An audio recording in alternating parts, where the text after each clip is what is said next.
احمد اشرف کی رپورٹ کے مطابق خبر شامل کی جا رہی ہے 8 فروری کو ہونے والے الیکشن میں دھاندلی کے خلاف تحریک لبیک پاکستان کے امیر حافظ سعد حسین رضوی کی کال پر پورے پاکستان میں احتجاجی ریلیاں نکالی گئیں۔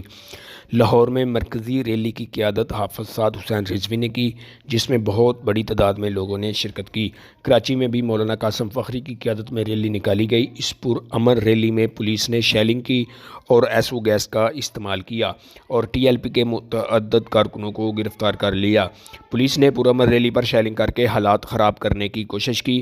ملک بھر کی طرح گجرانوالہ میں بھی تحریک لبیک کی کال پر احتجاجی ریلی کا انعقاد کیا گیا، جس کی قیادت تحریک لبیک گجرانوالہ کے سرپرست اعلیٰ سید محمد فروخ شاہ سیفی اور امیر تحریک لبیک گجرانوالہ چودھری نصیر احمد ججا اور ناظم اللہ علامہ محمد یعقوب رضوی نے کی، جس میں تحریک لبیک کی طرف سے ایم این اے اور ایم پی اے کے امیدواروں نے شرکت کی، جن میں این اے 78 سے محمد نسیم بنڈر اور این اے 80 سے حاجی محمد رفیق قادری، پی پی 62 سے محمد سلیم اللہ گمن اور پی پی 63 سے حیدر علی جٹ اور پی پی 64 سے محمد آسم اشرف مصطفی نے شرکت کی۔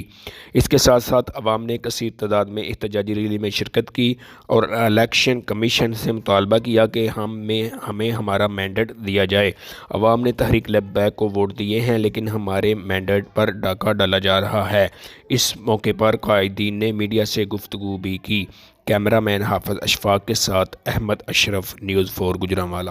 ہمارے نمائندے کھڑے ہونے تھے، اگر جس کو ہم نے زبردستی اندر بھیجا ہے کہ یہ ہمارے نمائندے ہیں تو ان کو اس کے بعد انہوں نے جہاں پہ ووٹ کاسٹ ہو رہے تھے ادھر بیٹھنے نہیں دیا، ان کو زبردستی تھریٹ کیا گیا کہ باہر نکلیں۔ اس کے بعد جو پریزیڈنٹ آفیسر تھے ان کو خریدا گیا ہوا تھا، انہوں نے ہمارے جو نمائندے تھے ان کو کہا کہ اگر آپ باہر نہیں جاتے تو ہم آپ پہ پرچہ دیں گے، ہم آپ کو اندر کرائیں گے، ادھر بیٹھے بیٹھے آپ کو سزا دیں گے۔ ہم الحمدللہ سیدھے سادھے حضور کا غلام ہے، ہمیں نہیں پتا تھا کہ یہ چور چکارے ایسے کریں گے، بدماشی کریں گے۔ ہمیں پتا ہوتا یہ بدماشی کریں گے تو ہم بھی تیار ہو کر جاتے۔ پورا میڈیا بھی بتا رہا ہے کہ وہ ون کر رہے ہیں تو ابھی تک رزلٹ نہیں آ رہا، تو پھر آپ خود یہ بات سمجھتے ہیں کہ اشارہ ہی کافی ہوتا ہے بات سمجھنے کے لیے۔ اگر حق ملے تو ہمیں یہاں وضاحت یہاں مجموعہ ہونے کی ضرورت تو نہیں ہے، یہاں میں جمع ہونے کی ضرورت تو نہیں ہے۔ یہی میسج ہے کہ ہم پرامن لوگ ہیں، ہمیں ہمارے جو یہ جذبات ہیں یہ آپ دیکھ رہے ہیں، ہمارے جذباتوں سے نہ کھیلا جائے۔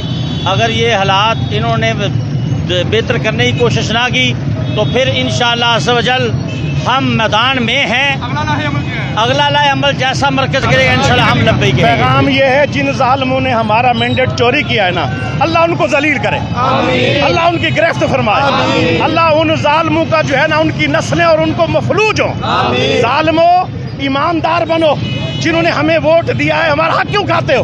ہمارا حق ہمیں دو، الحمدللہ۔ اگر نہیں دیں گے تو ہم اپنا حق جبڑے توڑ کر بھی لے لیں گے، تاجدار ختم نبوت۔